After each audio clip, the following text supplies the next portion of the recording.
Hello student, पिछले lecture में हम लोगों ने पढ़ा था viscous drag, viscosity and viscous drag, और वहाँ पे कैलकुलेशन हम लोगों ने किया था विस्कस ड्रैग के बारे में।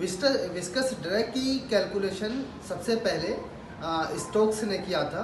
तो आज हम लोग पढ़ेंगे कि विस्कस ड्रैग किन फैक्टर्स पे डिपेंड करता है और विस्कस ड्रैग की कैलकुलेशन हम कैसे करते हैं, उसके लिए क्या फार्मूला होता है, इन सब चीज़ों को देखते हैं।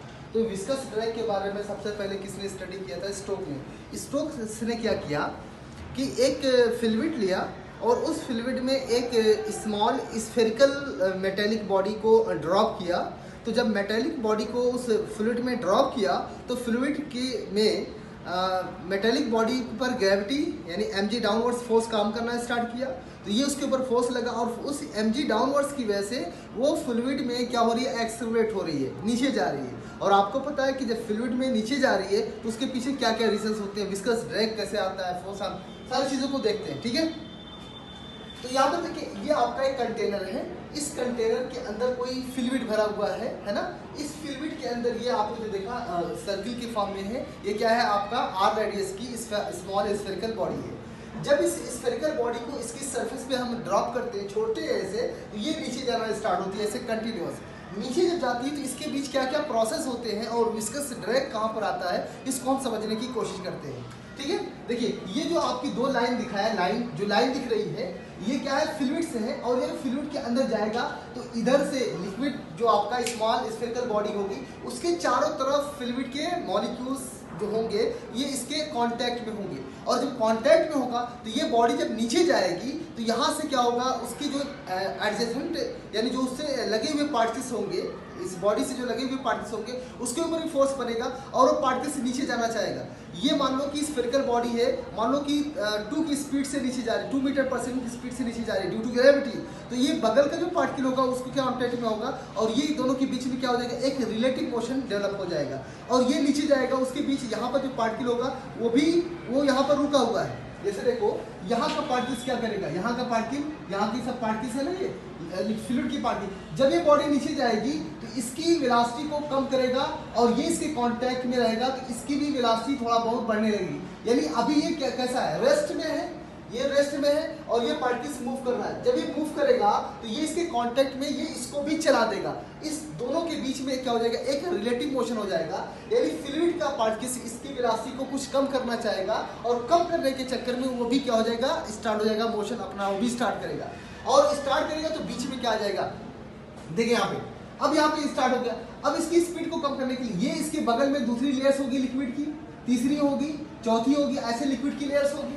ये जब नीचे आएगा तो ये इसके बगल में जो लिक्विड्स के लेयर होंगे, यहाँ पर इसके भी पार्टिकल्स होंगे, ये इसके कांटेक्ट में आएगा। तो ये जब थोड़ा सा नीचे आएगा, ये एक्सेलरेट होगा, ये वाला पार्टिकल्स, तो ये भी एक्सेलरेशन में आएगा। लेकिन फर्क क्या होगा? इसकी स्पीड ज्यादा होगी, उसके बाद कम, उसके बाद कम और उसके बाद कम, और फाइनली क्या हो जाएगा? यहाँ वाला लिक्विड की लेयर्स, यहाँ वाला लिक्विड क्या होगा? फिर ऑटोमेटिकली स्टॉप हो जाएगा।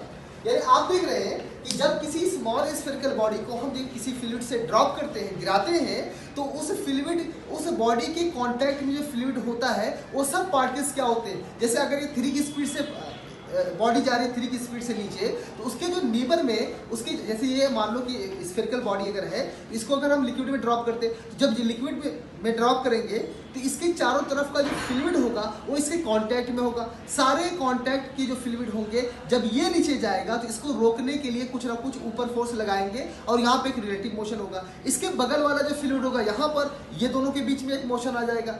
ये वाला पार्टिकल्स, यहाँ वाली लिक्विड की लेयर की जो पार्टिकल्स है वो इसको रोकने की कोशिश करेगी। इसका मतलब हुआ कि लिक्विड बाय लिक्विड क्या हो जाएगा? लेयर बाय लेयर बनती जाएगी और उन सब में एक रिलेटिव मोशन डेवलप होगा। और इस रिलेटिव मोशन के बीच में एक फोर्स डेवलप होगा जिसको बोलेंगे विस्कस ड्रैग। क्या बोलेंगे? विस्कस ड्रैग फोर्स होगा। उस विस्कस ड्रैग की वजह से इसकी स्पीड क्या होगी?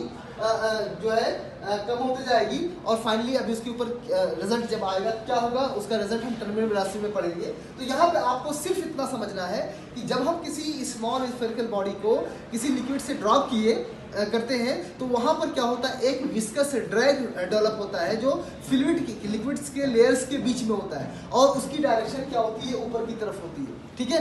तो अब यहाँ पर आपको समझ में आया कि जितना फिर ये बॉडी नीचे जाएगी विस्कस ड्रैग उतना बढ़ता जाएगा। और यहाँ पर जो लिक्विड्स के लेयर होते हैं आपने देखा होगा कि जब इस तरीके की जब हम लिक्विड्स में कोई भी बॉडी गिराते हैं तो वहाँ पर एक सिलेंडर बन जाता है, सिलेंडर टाइप का। अगर हनी ले लें, हनी में कोई चीज़ डालें तो इनिशियली अगर हनी की सरफेस पर कोई स्मॉल स्फेरिकल बॉडी रखें तो जब वो नीचे जाएगी तो आप उसमें हनी का एग्जाम्पल इसलिए लिया कि उसकी जो है विस्कोसिटी हाई होती है और उसमें ये एक्सपेरिमेंट करके आप आसानी से उसको देख सकते हैं, समझ सकते हैं। जब रखेंगे तो सडन नहीं डिप होगा, धीरे धीरे धीरे धीरे नीचे जाएगा और उसमें आप देखेंगे एक ऐसा सिलेंडर बन जाएगा, एक ऐसा गोल सा ऊपर से आप टॉप व्यू में जब आप लेंगे तो एक ऐसा गोल सा सिलेंडर बन जाएगा और जैसे जैसे बॉडी नीचे जाएगी ऊपर से फिर आके पैक हो जाएगा। ठीक है, तो यहाँ पे क्या हो रहा है, लिक्विड्स के लेयर के बीच में एक रिलेटिव मोशन पैदा होता है और उस रिलेटिव मोशन के बीच में एक ड्रैग फोर्स डेवलप होता है। उस ड्रैग की कैलकुलेशन स्टोक्स ने किया था और कैसे किया था, ये फार्मूला था कि जब हम किसी स्मॉल स्फेरिकल बॉडी को फ्लूइड में ड्रॉप करते हैं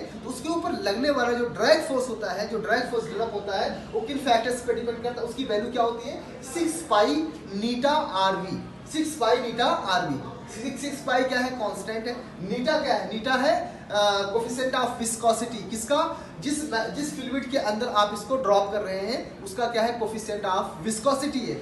आर क्या है, this is the radius of body. जो बॉडी आप स्मॉल स्फेरिकल बॉडी ड्रॉप करके स्टोक्स ने कैलकुलेट किया था, ये आर उसका क्या है, ये आर उसकी रेडियस है। और वी क्या है, वेलोसिटी ऑफ द बॉडी, जो बॉडी नीचे जा रही है उसकी वेलोसिटी है।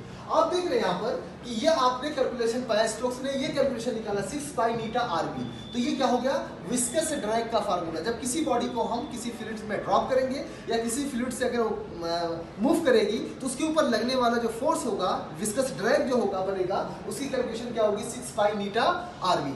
सिंपल देख लेते हैं, very simple have the visual meaning. 6 पाई क्या है, कांस्टेंट है। नीटा क्या है, कोफिशिएंट ऑफ विस्कोसिटी है उस फ्लूइड की। आर क्या है, radius of small spherical body जो ड्रॉप कर रहे हैं। और वी क्या है, वेलोसिटी ऑफ द बॉडी। तो ये चीजें आपको समझ में आया। और इसकी कैलकुलेशन किसने की थी, इसकी कैलकुलेशन की थी स्टोक्स ने, इसलिए इसको हम क्या बोलते हैं, विस्कस ड्रैग। विस्कस ड्रैग में एक चीज देखिए कि विस्कस ड्रैग किन किन फैक्टर्स पे डिपेंड करता है। तो 6 पाई कांस्टेंट है, नीटा आरबी, तीन चीज पर डिपेंड करता है। नीटा जो क्या होता है, नीटा है कोफिशिएंट ऑफ विस्कोसिटी।